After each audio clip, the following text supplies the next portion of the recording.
코스피 지수가 꿈의 지수로 불리는 5,000P를 사상 처음으로 넘어섰습니다.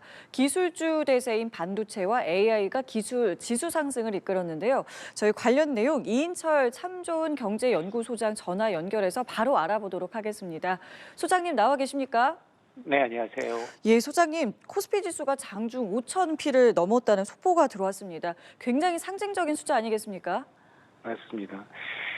지금 개장하자마자 100포인트가 넘게 올랐는데요. 장중에 5,016까지 최고점을 찍었습니다. 예. 지금 한 95포인트 정도 올라서 5,005선에서 거래가 되고 있는데요.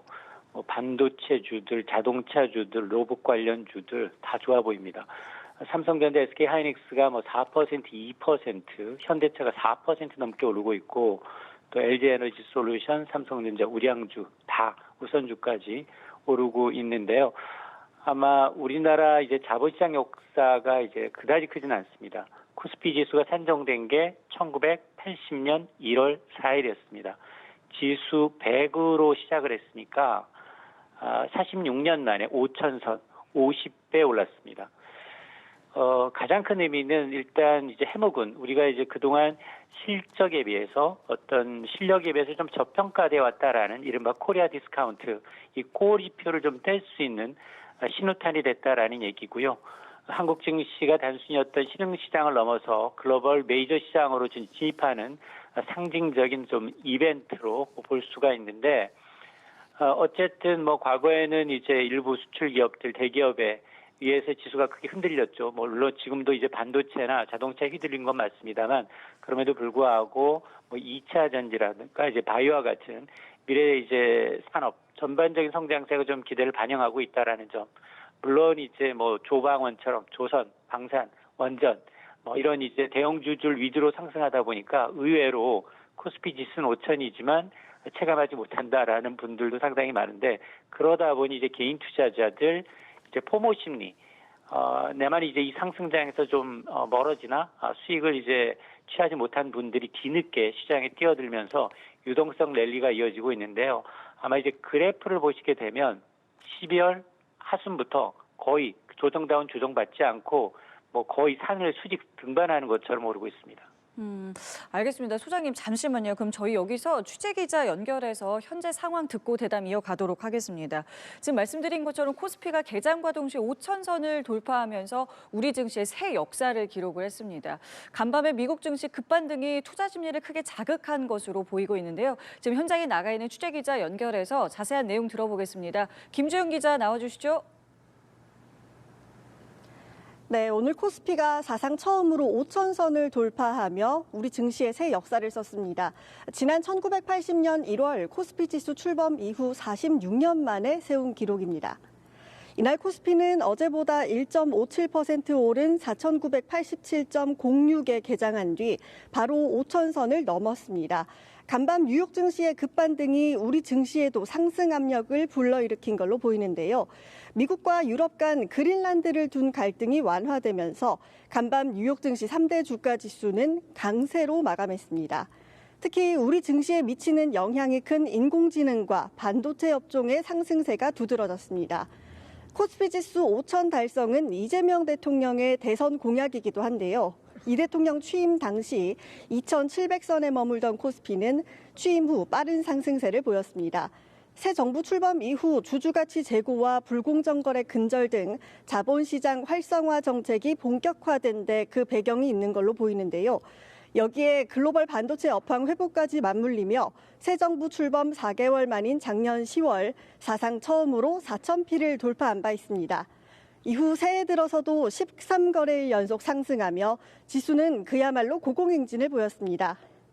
오늘 코스닥 지수는 963.77로 전장보다 1.31% 상승 출발했습니다. 한편 서울 외환시장에서 원달러 환율은 전날보다 4.3원 내린 1,467원에 출발했습니다. 지금까지 한국거래소에서 전해드렸습니다. 네, 이렇게 취재기자 통해서 현재 상황까지 들어봤고요. 소장님, 말씀하신 것처럼 사실 이제 지수 상승의 추세가 이제 지난해부터 꾸준히 이어져 왔습니다만은 그래도 5,000P를 정말 돌파할까에 대해서는 반신반의하는 분위기도 사실 있었거든요. 소장님 보시기에는 어떤 요인이 이제 크게 작용했다고 보시는지요? 맞습니다. 지금 사실은 지금 트럼프 리스크라고 해서 이제 트럼프가 지금 이 품목별 관세로 이제 특히 반도체 관세를 좀 이제 1차, 2차에 걸쳐서 세게 발언하면서 뉴욕 증시가 좀 조정을 받아왔는데 새벽에는 또 이런 트럼프 리스크가 해소가 됐습니다. 앞서 들으신 것처럼 이 트럼프가 이제 대유럽, 그린란드를 협력하고 있는 유럽의 8개 국가에 대한 관세 철회 소식이 호재였는데요.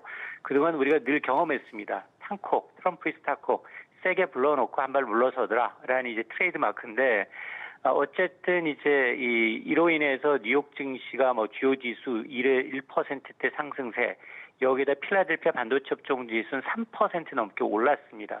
그러니까 이런 이제 리스크가 좀 해소가 되니까 국내 증시에서도 이제 다시 이제 또 위험 자산에 대한 이제 선호 현상이 나타나고 있는데, 다만 아쉬운 건 수급인데요. 지금 그동안은 이제 외인과 꾸준히 사왔는데 오늘은 좀 반대입니다. 외인과 기관이 좀 매도를 하고 있고 개인이 유가증권 시장 그리고 코스닥 시장 둘 다 받치고 있는 상황인데, 앞서 제가 이제 포모 심리를 말씀을 드렸는데 지금 그 대부분의 지수 상승이 반도체와 이제 전기차, 자동차와 이제 그리고 이제 로봇 관련주로 이렇게 인공지능 관련주로 이어지다 보니까 이 중소형주를 가지고 계신 개인 투자분들의 경우에는 전혀 체감을 못하고 있습니다.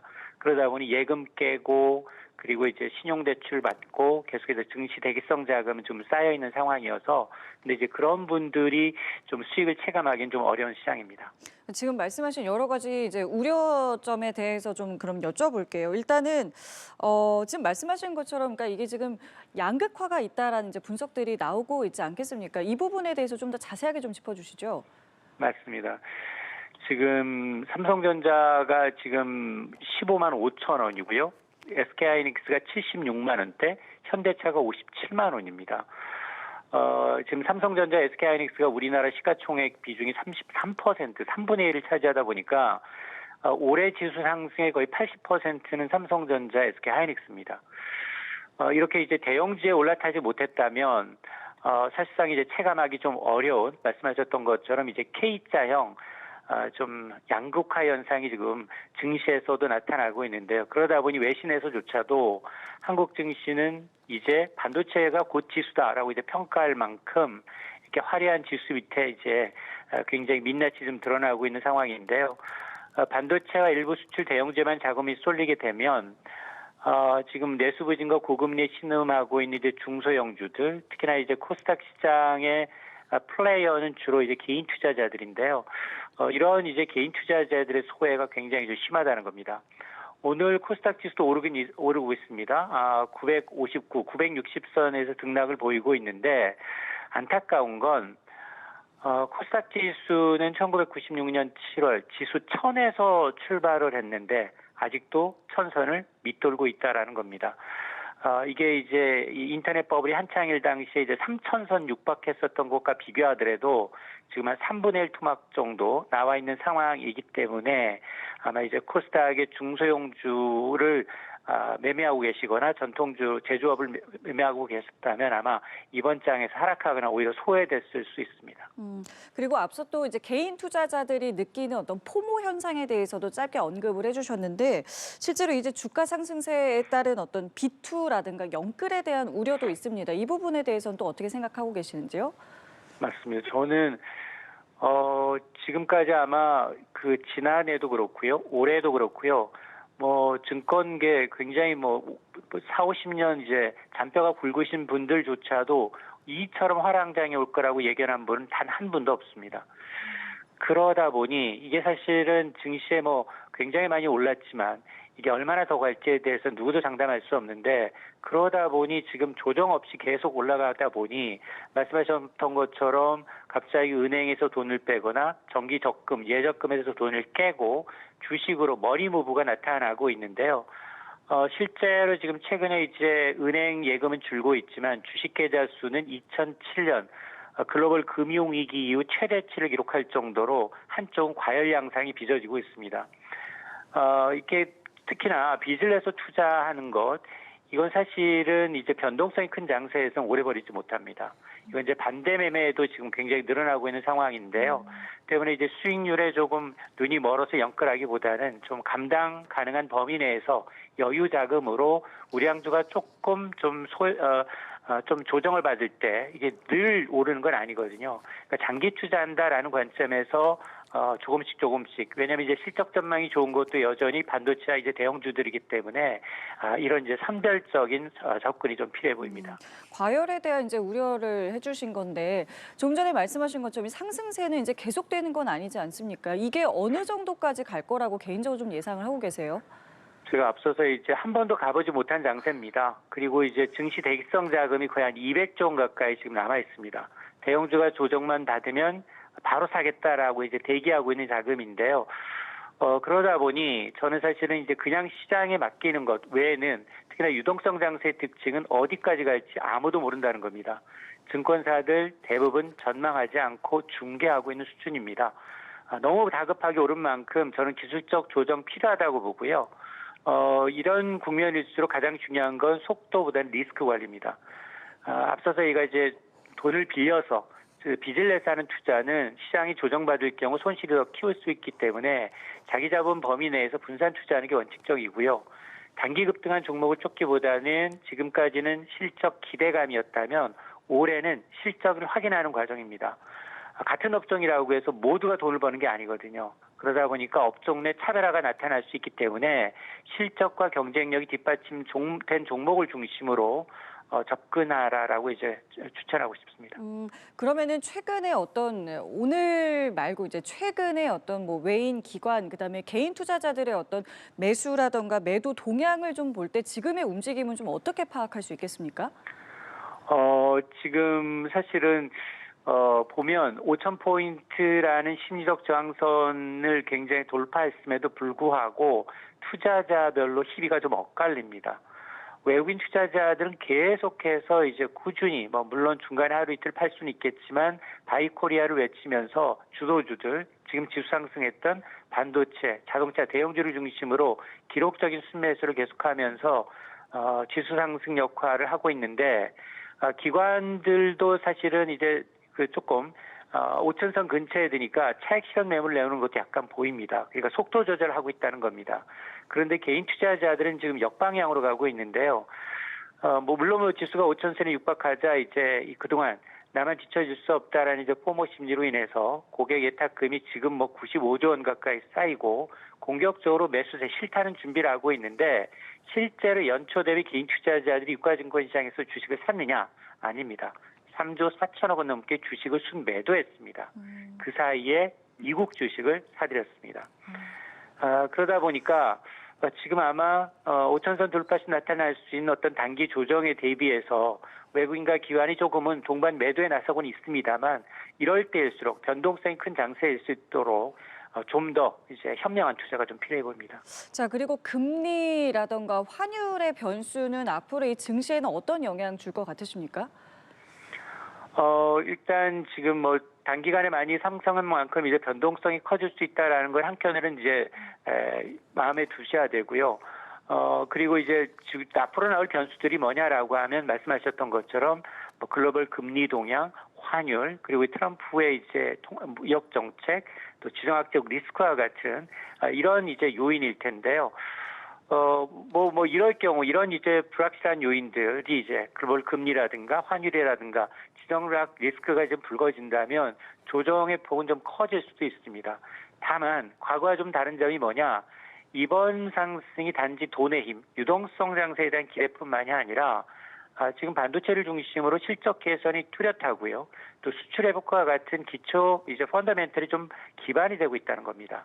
그렇기 때문에 단기적인 등락과 조정은 좀 불가피하겠지만 이게 곧바로 거품 붕괴냐, 추세 전환이냐라고 해석하기엔 좀 멀다는 겁니다. 변동성이 좀 커질 수 있는 국면이다라고 조금 차분히 지켜보는 게 필요해 보입니다. 예, 자 그러면은 이제 5,000P가 이제 넘었다는 여러 가지 이제 의미부터 해서 우려할 사항들 여러 가지 좀 짚어봤는데 이 소장님께서는 그럼 지금부터는 좀 어떤 부분 좀 주목하고 계시는지 끝으로 좀 듣겠습니다.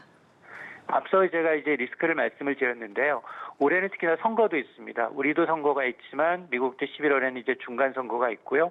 그리고 트럼프 대통령이 지금 아마 20일 당초 발표 예정이었던 이제 상호 관세에 대한 위법 여부 연방대법원이 또 연기를 했는데 그럴 경우 플랜 B로 이 품목별 관세를 들고 나올 것으로 보입니다. 그렇기 때문에 아마 트럼프 임기 내에는 늘 우리가 이제 마음의 준비를 좀 하고 있어야 된다. 물론 뭐 트럼프 대통령이 뭐 관세 정책으로 인해서 이 지렛대 활용을 하고 있지만 금융시장에서는 하루하루 이제 계속 일희일비하는 장세가 연출되고 있기 때문에 아마 이런 걸 좀 눈여겨보시고 특히 환율이 지금 뭐 어제 이재명 대통령도 한 2달 정도 후면 1,400원 내외로 떨어질 수 있다라고 얘기했는데 예. 환율이 이렇게 계속해서 올라가게 되면 금융시장도 부담이지만 특히 이제 외국인 투자자들 입장에서는 주식으로 벌어도 나중에 달러로 바꿔갈 때 환차 손을 보기 때문에 굉장히 고환율의 경우에는 장기화될 경우에는